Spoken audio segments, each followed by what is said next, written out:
ನಮ್ಮಲ್ಲಿ ಅನೇಕ ಜಾತಿಗಳಿದ್ದಾವೆ, ಧರ್ಮಗಳಿದ್ದಾವೆ. ಈಗ ನಾವು ಜಾತಿ ಯಾಕೆ ಬಂತು ಅನ್ನೋದ್ರ ಬಗ್ಗೆ ಮಾತಾಡಕ್ಕೆ ಹೋಗಲ್ಲ, ಧರ್ಮ ಹೇಗೆ ಹುಟ್ಟಿತು ಅನ್ನೋದ್ರ ಬಗ್ಗೆ ಮಾತಾಡಕ್ಕೆ ಹೋಗಲ್ಲ. ನಮ್ಮ ಸಂವಿಧಾನ ಜಾತ್ಯತೀತವಾಗಿ ಇರ್ತಕ್ಕಂಥ ಸಮಾಜ ನಿರ್ಮಾಣ ಆಗಬೇಕು ಅಂತ ಹೇಳ್ತದೆ. ಯಾವುದೇ ಒಂದು ಧರ್ಮದ ಆಧಾರದ ಮೇಲೆ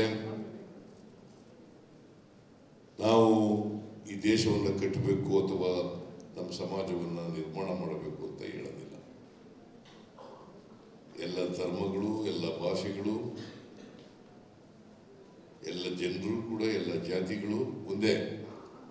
ಜಾತಿಗಳಿದ್ದಾವೆ, ಧರ್ಮಗಳಿದ್ದಾವೆ, ಆದರೆ ಸಮಾನತೆ ಬರಬೇಕಾದ್ರೆ ಜಾತ್ಯತೀತವಾದಂಥ ರಾಷ್ಟ್ರ ನಿರ್ಮಾಣ.